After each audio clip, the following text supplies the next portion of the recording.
morning. Pull up a chair, grab your coffee, as if you need it. You won't need it where we're going because this morning I want to talk about recruiting, commitments, NIL, and the hypocrisy that continues to surround Coach Prime in Colorado football. See, I've noticed something. When a player flips to Colorado, silence, crickets. There's nothing to see here. Move along. No national outrage, no big think pieces, no recruiting emergency alerts, no panel discussions. But let that same player flip from Colorado. Oh, now it's breaking news. Now it's front page material. Now we got recruiting experts rushing to the microphones. Now we got social media celebrating like somebody won the lottery. And I've been trying to figure out why. Because if recruiting rankings are supposed to be objective, if commitments are supposed to be part of the process, why does every Colorado departure become a national story while every Colorado addition gets treated like it happened in a dark alley at midnight?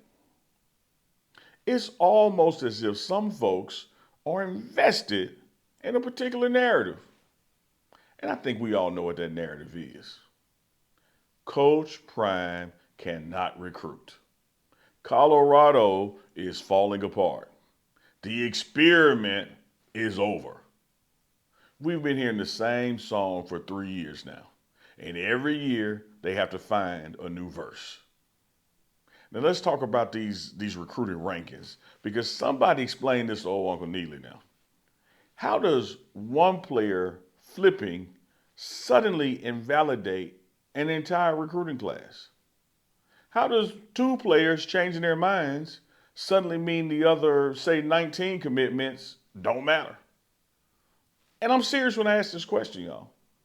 If Colorado, let's say for Prime's number, has 21 commitments and 2 leave, suddenly the class is a disaster? But the other 19 still exist. The other 19 still chose Colorado. The other 19 still believe in the vision. The other 19 still saw something in Boulder worth committing to.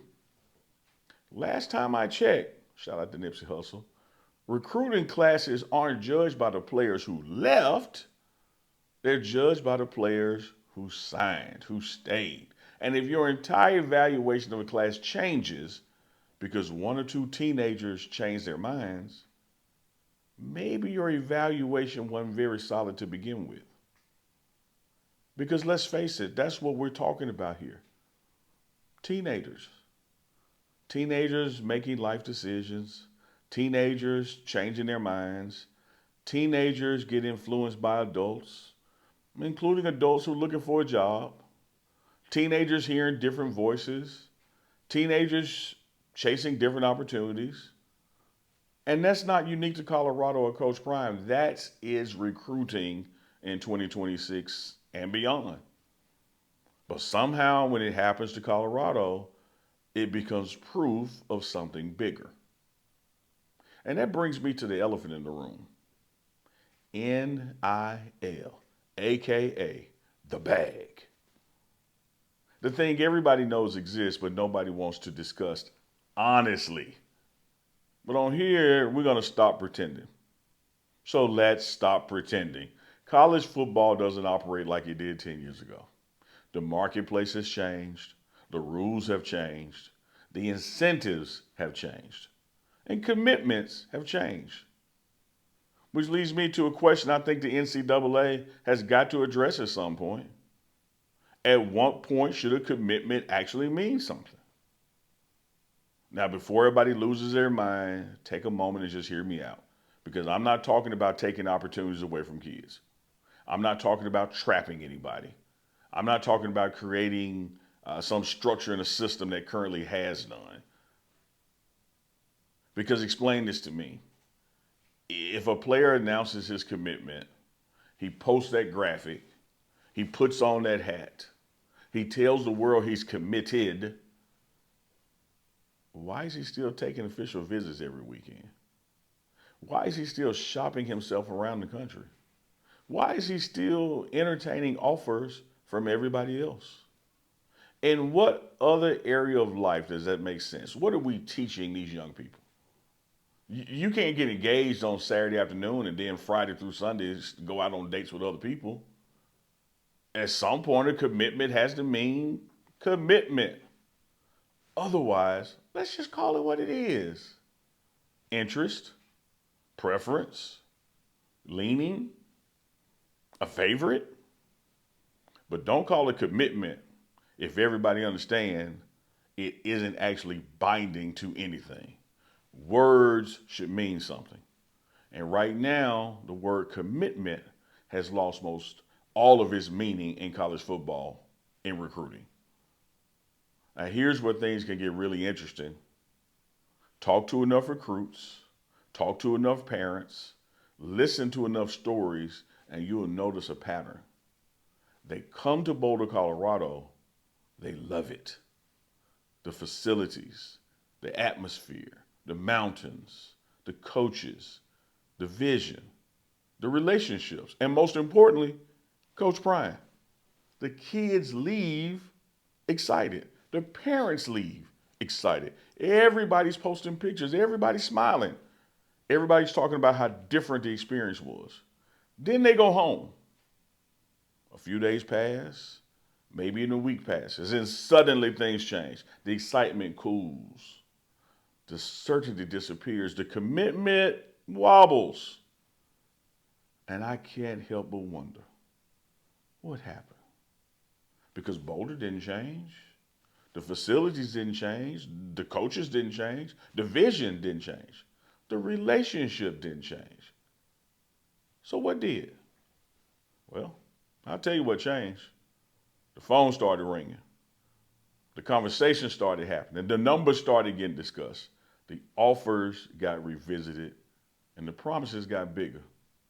In other words, the bag has entered the chat. Now, before anybody gets offended, I'm not criticizing players. If somebody offers you life-changing money, you have every right to listen, and you should listen. This is America.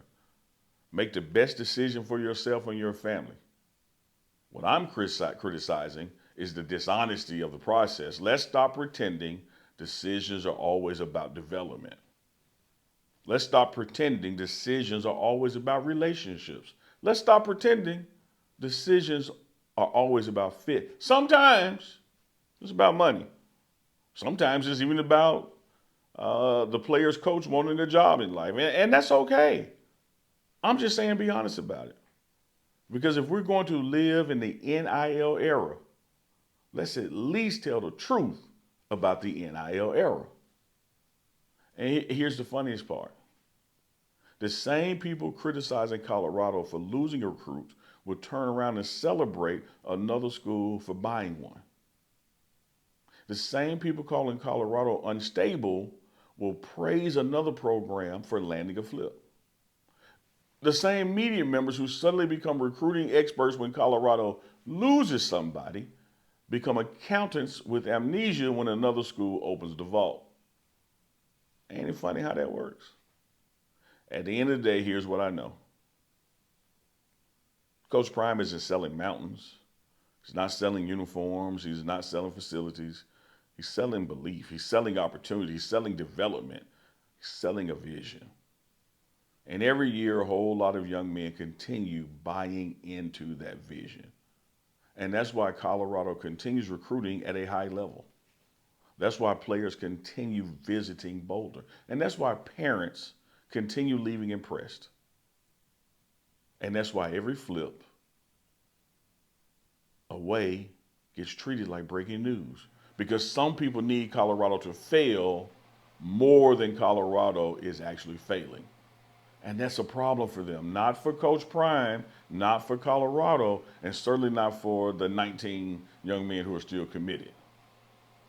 It's me, yours truly, Uncle Neely. This has been The Morning Wood. And remember, if one or two players can completely destroy your opinion of a 20-man recruiting class, you probably never believed in that class in the first place.